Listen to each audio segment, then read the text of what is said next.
মানুষের একটা সাধারণ একটা ধারণা ছিল যে অনলাইন বিজনেস মানে হচ্ছে প্রতারণার একটা ফাঁদ। যখন আমি শুরু করি তখনও সেম ব্যাপারটাই ছিল যে মানুষ ভাবতো যে একটা প্রতারণার ফাঁদ, কিন্তু আমাদের এই ব্যাপারটা হচ্ছে ম্যাক্সিমাম ক্লায়েন্ট হচ্ছে অধিকাংশ অর্থাৎ 50% পেমেন্ট করে হচ্ছে তারা অর্ডারটা কনফার্ম করতেন। চাহিদা অনুযায়ী হচ্ছে তাদেরকে প্রোডাক্টটা রেডি করে দিতে পারতাম এবং হচ্ছে তারা পিকচার অথবা ভিডিও সবকিছু দেওয়ার পরে তারা খুবই খুশি হতেন। আমার পুঁজিটা খুবই সামান্য ছিল, বলতে গেলে 0 টাকা ইনভেস্ট। শুধু আমি ক্যাম্পেইন করাতাম। দেখা যাচ্ছে প্রাথমিক অবস্থায় আমি খুব অল্প ক্যাম্পেইন করাতাম, 2000 4000 যদি মান্থলি আমি হিসাব করি তাহলে দেখা যাচ্ছে সর্বোচ্চ 10,000 15,000 টাকার মতো ইনভেস্ট করতাম। বাট এখন দেখা যাচ্ছে পর্যায়ক্রমে হচ্ছে আমাদের ইনভেস্ট অনেক বেড়ে গেছে, অর্থাৎ আপনার লাখ 1.5 লাখ 2 লাখ ছাড়িয়ে যায়। একটা মুহূর্তে আমরা সবাই মনে করতাম যে কাউকে উপহার দেবো, এই বিষয়টা নিয়ে সবাই একটু চিন্তিত থাকতো, কি দেওয়া যায়, কি দেবো, একটু তাড়াহুড়া এবং হচ্ছে ফ্রেন্ডলি বাজেটের মধ্যে হচ্ছে তারা একটু নতুনত্ব খোঁজে। সেই জায়গা থেকে আমরা যখনই তাদেরকে এই সমস্ত পিকচার সেন্ড করতাম তখন তারা এক কথায় তারা রাজি হয়ে যেত, হ্যাঁ এটা খুব দারুণ। প্রথম দিকে দেখা যাচ্ছে একা কন্ট্রোল করা অনেক ক্ষেত্রে কষ্ট হয়ে যেত, কারণ আমি নিজেই ক্যাম্পেইন করাতাম, ক্লায়েন্ট হ্যান্ডেল করতাম, ক্লায়েন্টের সাথে যোগাযোগ রাখা এবং হচ্ছে ডেলিভারি যেই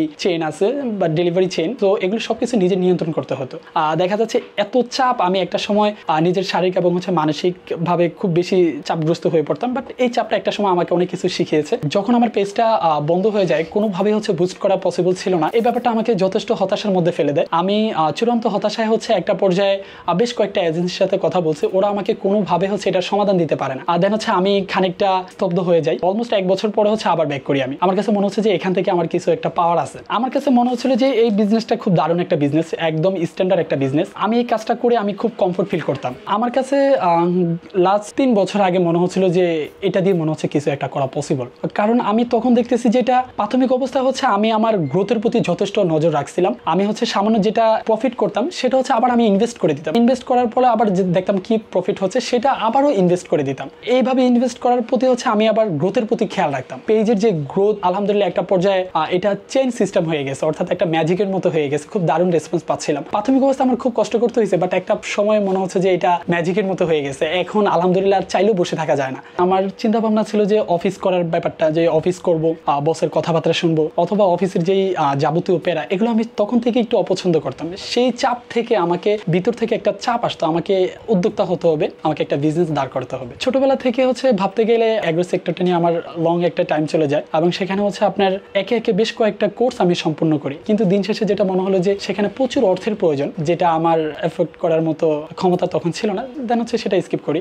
এটা মূলত হচ্ছে একটা কাস্টমাইজ গিফট হ্যাম্পার নিয়ে হচ্ছে আমরা কাজ করতেছি। কাস্টমাইজ গিফটের জগতে যত প্রোডাক্ট আছে সবগুলো প্রোডাক্ট নিয়ে আমি কাজ করতে পারি। আপনি হচ্ছে ক্লায়েন্ট যদি বিদেশে অনেক ধরনের পিকচার থাকে সেগুলো যদি আমাকে দেখায়, আমি চেষ্টা করি যে আমি সেটা দেওয়ার মতো, কারণ সবকিছু সরঞ্জামগুলো আমাদের দেশে আছে, বাট হচ্ছে এটা খুঁজে খুঁজে বের করতে হয়। এইটা হচ্ছে একটু কষ্টকর ব্যাপার। ফুলটা এক জায়গা থেকে সংগ্রহ করতে হয়েছে, চকলেটটা এক জায়গা থেকে সংগ্রহ করতে হয়েছে, ইভেন হচ্ছে ভিতরে যে লেয়ারটা সেটা এক জায়গা থেকে সংগ্রহ করতে হয়েছে। তো এই সবগুলো ব্যাপার হচ্ছে আমাকে একটা সময় দড়িয়ে দড়িয়ে সংগ্রহ করতে হতো। এই ব্যবসাটা বেসিক্যালি হচ্ছে দেশের বাইরে খুব বেশি ব্যাপকভাবে ছড়িয়ে রয়েছে, মিডল ইস্টে বিশেষ করে। সেখানে হচ্ছে ইনস্টাগ্রাম ঘাটাঘাটি করতেছি। ইভেন হচ্ছে আমাদের দেশে একটা পেজ আছে, সেই পেজেও দেখতাম যে ওরাও কাজ করে, বাট অনেক আগে তো, বাট ওরকম প্রপারলি ওরা ফিনিশিং দিতে পারে না। তো সেই জায়গা থেকে চিন্তা করলাম যে এগুলো মনে হচ্ছে করা যায়।